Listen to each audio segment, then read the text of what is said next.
কাল থেকে ফের শুরু হচ্ছে রাজনৈতিক দলগুলোর সাথে ঐকমত্য কমিশনের সংলাপ। এতে গুরুত্ব পাবে নির্বাচন, সংস্কার, বিচার ও জুলাই সনদ। রাজনৈতিক অংশীজনদের কেউ কেউ বলছেন যেসব ইস্যুতে একমত হওয়া যাবে তার ভিত্তিতে দেয়া হোক জুলাই সনদ।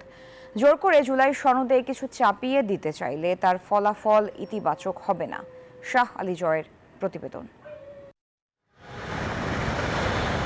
রাষ্ট্র সংস্কার ইস্যুতে রাজনৈতিক দলগুলোর সঙ্গে ঐকমত্য কমিশনের দ্বিতীয় পর্যায়ের দ্বিতীয় দফার বৈঠক শুরু হচ্ছে মঙ্গলবার।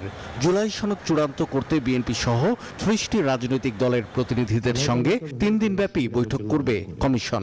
সকলে মিলে আলোচনা করার কথা বিবেচনা করেছি আমরা। জানা গেছে, সংসদে আসন সংখ্যা বৃদ্ধি, বর্ধিত আসনগুলোতে সরাসরি নির্বাচন, সংসদে উচ্চ কক্ষ কিভাবে প্রতিষ্ঠা হবে, সাংবিধানিক প্রতিষ্ঠানগুলোতে নিয়োগ প্রক্রিয়া কি হবে, প্রধানমন্ত্রীর মেয়াদ কতদিন এবং একজন ব্যক্তি সর্বোচ্চ কত মেয়াদে প্রধানমন্ত্রী হতে পারবেন, এসব বিষয় গুরুত্ব পাবে এবারের বৈঠকে। গুরুত্বের সঙ্গে আলোচনা হবে সংবিধানের ৭০ অনুচ্ছেদ নিয়েও। ন্যাশনাল কনস্টিটিউশন কাউন্সিল এই ব্যাপারে কোনো ঐক্যমত হয়ই নেই, ওরা মানেই না, এটা দরকারই নেই। প্রধান বিচারপতি নিয়োগ প্রক্রিয়া কোনো এগ্রিমেন্টই হয়নি।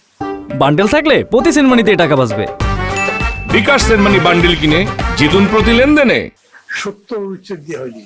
প্রধানমন্ত্রীর টার্মস অফ রেফারেন্স কতদিন থাকবেন সেটা নিয়ে হয়নি।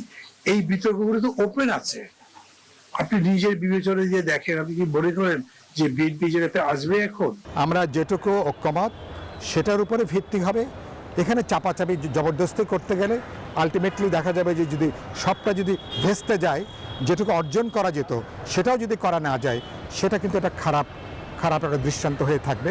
জুলাই সনদে যে বিষয়গুলো আশু বাস্তবায়ন করা সম্ভব হবে না, সেগুলো বাস্তবায়নের ঘোষণা রাজনৈতিক দলগুলোর নির্বাচনী ম্যানিফেস্টোতে তুলে ধরার প্রস্তাব করছে কোনো দল।